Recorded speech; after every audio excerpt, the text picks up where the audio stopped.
उफ, अभी तक कोई खबर नहीं आई। मुझे यकीन है थोड़ी देर में उमर अंकल आ जाएंगे। इंशाल्लाह दुआ। मैं अजलान को फोन कर लूं, पूछूं उससे? हाँ, उसे कॉल करो। ठीक है।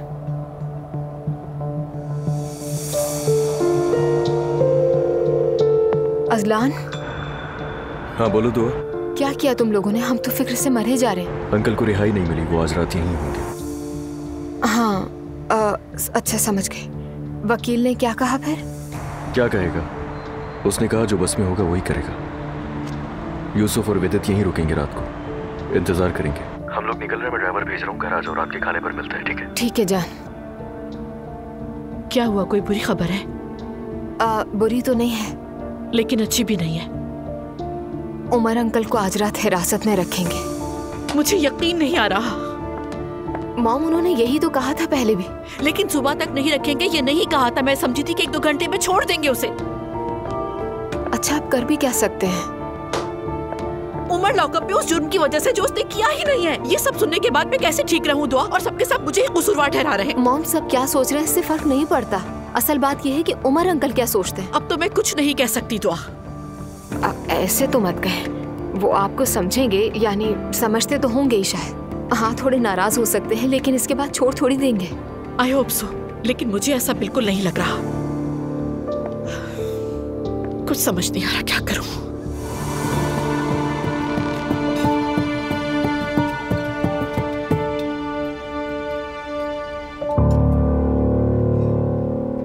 मैते, तुम कुछ खा क्यों नहीं रहे बेटा? ये गलत है।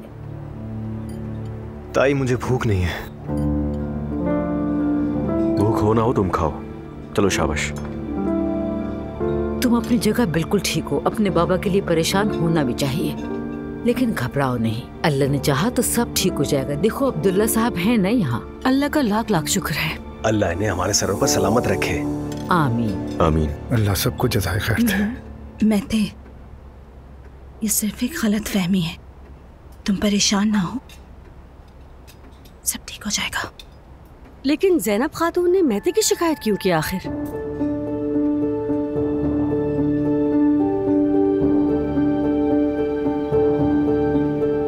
शिकायत का क्या मतलब है? ऐसा कहकर आप मैते को ही मशकूक बना रही हैं। अंदाजा तो होगा आपको इस बात का। इन दिनों सभी हसास हो गए हैं, सब यही बातें कर रहे हैं। तुमने भी सुन लिया। शिकायत कर दी है? कम से कम तुम ही कुछ कह दो मैते।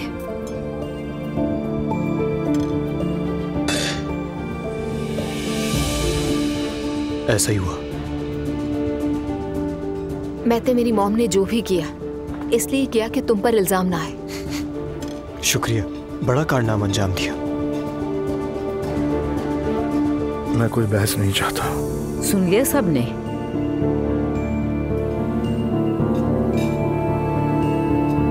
अल्लाह के हुक्म से उमर की बेगुनाही साबित हो जाएगी। इस बारे में कोई भी खुद को परेशान ना करे। ताया, बाबा कल तक रिहा हो जाएंगे ना? हो जाएंगे, फिक्र मत करो बेटा।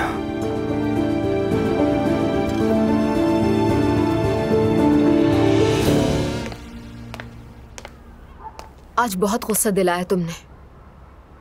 मैंने? हाँ बिल्कुल तुमने। तो बताओ ना, ऐसा क्या कर दिया मैंने? ऐसे सबके सामने मुझ पर गुस्सा करना और फिर मेरी मॉम के बारे में गलत बातें करना। हाँ तो बताओ मैं क्या करता? मुबारकबाद देता क्या?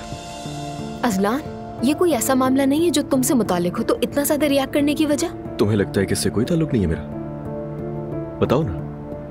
अंकल हिरासत में तुम्हारी अम्मी की वजह से। काश समझ आ जाए तुम्हें। तो तुम्हें क्या लगता है कि अगर मैं ऐसा रिएक्शन दे रहा हूं तो क्या गलत हूं मैं? क्योंकि मुझे तो ऐसा बिल्कुल भी नहीं लगता। शायद तुम मेरी मॉम पर तनकीद करने का मौका तलाश कर रहे हो। बिल्कुल भी नहीं मेरी जान, क्योंकि तुम्हारी अम्मी के ऐसे कारनामों की आदत हो गई है मुझे। मेरी मॉम ने वो किया जो उन्हें दुरुस्त लगा। तुमने भी देखा कि वो कितनी अपसेट थी उसके बाद। तो क्यों ऐसी हरकतें करती हैं कि बाद में अफसरदा होना पड़े? तुमने मैते को नहीं देखा था? उसके चेहरे पर टेंशन नहीं दिखी तुम्हें? तरस आया था? उसकी माँ तो ठीक नहीं है, नॉर्मल नहीं है, हॉस्पिटल से निकली है और अब अंकल हिरासत में है। और पता है मजे की बात क्या है कि इस सब के पीछे सिर्फ तुम्हारी अम्मी है। अजलान, कहने से पहले सोचो। तो तुम भी ऐसे बात मत करो जैसे वो हक पर है। शर्म आनी चाहिए उन्हें दुआ, और तुम्हें भी आनी चाहिए। मुझे अपनी मॉम पर शर्म आनी चाहिए। हाँ बिल्कुल, थोड़ी बहुत ही सही। और क्यों तुम इस तरह से रिएक्ट करती हो जब तुम्हारी अम्मी की बात आती है? क्या तुम्हें उनकी हरकतें नजर नहीं आती हैं? अजलान, वो मेरी मॉम है। हाँ हाँ, ऐसा ही है। जब तुम्हें ये पता चला था कि वो मेरे अंकल के साथ है, तब कैसा रवैया था तुम्हारा? उस वक्त तो तुमने उनकी शक्ल तक नहीं देखी और ना ही परवाह थी। मुझे यकीन नहीं आ रहा कि तुम ये बातें मेरे मुंह पर कह रहे हो। बिल्कुल नहीं मेरी जान, मैं तुम्हें सिर्फ याद दिला रहा हूँ कि जब पता चला था तुम्हें तो उस वक्त तुम अपनी माँ को देखना तक नहीं चाहती थी। तो क्या साबित हुआ कि गलती उनसे भी हो सकती है, वो फरिश्ता नहीं है। मैं सो रही हूँ। शब्बा खैर। अजलान ने तुमसे फिर लड़ाई की है। क्या बताऊं, वो तो मेरी मॉम से नफरत करने लगा है आपा, जैसे उसके सर पर सवार हो गई हूँ। शुरू में तुम्हारी अम्मी उसे पसंद नहीं करती थी, शायद इसीलिए। ठीक है, मगर इस बात को वक्त गुजर चुका है। उसके बावजूद भी सब मेरी मॉम की मुखालिफत करते हैं। दुआ, फिक्र मत करो, सब ठीक हो जाएगा। सब तो ठीक हो ही जाएगा इंशाल्लाह, लेकिन उमर अंकल और मॉम का क्या होगा इसका कोई अंदाजा नहीं। अरे दुआ, मैं तुम्हें परेशान नहीं करना चाहती थी, मगर ये मामला मेरे ख्याल में पेचीदा है ना? मुझे भी ऐसे ही लगता है। और अफसोस के साथ उन दोनों के बीच जो कुछ हो रहा है उसका कसूरवार अजलान मुझे समझता है। अजलान जल्द गुस्सा हो जाता है, मगर फिर समझता भी है, और वो तुमसे बहुत मोहब्बत करता है। नूर आपा, आप भी तो रोहान से मोहब्बत करती थी, देखें क्या हुआ। कभी कभी मोहब्बत काफी नहीं होती, हम सब ने देख लिया है ये। सही कह रही हो तुम। अब आप क्या करेंगी? तलाक होने का इंतजार करूंगी। और फिर? पता नहीं, जैसे पानी से निकली मछली हूं। सोचती हूं अगर मैं रोहान के साथ होती तो शायद वो किसी बुरे अंजाम का शिकार हो जाता। ये सब अल्लाह ने हमारे साथ हमारी बेहतरी के लिए किया। दुआ, जैसे कभी आप किसी चीज को शिद्दत से चाहते हैं, मगर वो आपके हक में बेहतर ना हो तो अल्लाह उसे आपके मुकद्दर में नहीं लिखता। शायद ये बिल्कुल वैसे ही बात है। नूर आपा, आपकी बात नहीं समझ सकी। जब इंसान पर ऐसे बुरे हालात आते हैं तो वो अपने आप पर सवाल उठाता है, सोचता है मैंने ऐसा क्या किया कि ये सब मेरे साथ हो रहा है। ये सब मेरे साथ ही क्यों होता है? मैं कई दिनों से ये सोच रही हूँ। कभी सोचती हूँ अल्लाह अपने महबूब बंदों को आजमाता है, और कभी कभी ये लगता है कि शायद मैंने जाने अनजाने में किसी का दिल दुखाया हो और उसकी बद्दुआ लग गई हो।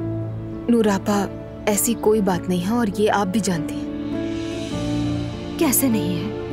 मतलब जो आप कह रही हैं वो ये है कि इस दुनिया में सिर्फ बुरे लोगों के साथ ही बुरे वाकयात पेश आते हैं, जैसे कोई जज़ा और सजा का निज़ाम। लेकिन अक्सर जो कुछ होता है उसका कोई खास सबब नहीं होता। तो तकदीर पर यकीन नहीं रखती तुम? मैं यकीन करती हूँ कि इंसान अपनी तकदीर खुद बनाता है। इसीलिए आप भी अपने जहन में ऐसे ख्यालात ना पलने दें। आप और रोहान बहुत खुश रहेंगे इंशाल्लाह। नूर आपा, इंशाल्लाह माशाल्लाह को एक तरफ रखें। आप खुश होने का हक रखती हैं, बस इस पर यकीन रखें। पॉजिटिव सोचें तो इंशाल्लाह पॉजिटिव ही होगा आपकी जिंदगी में।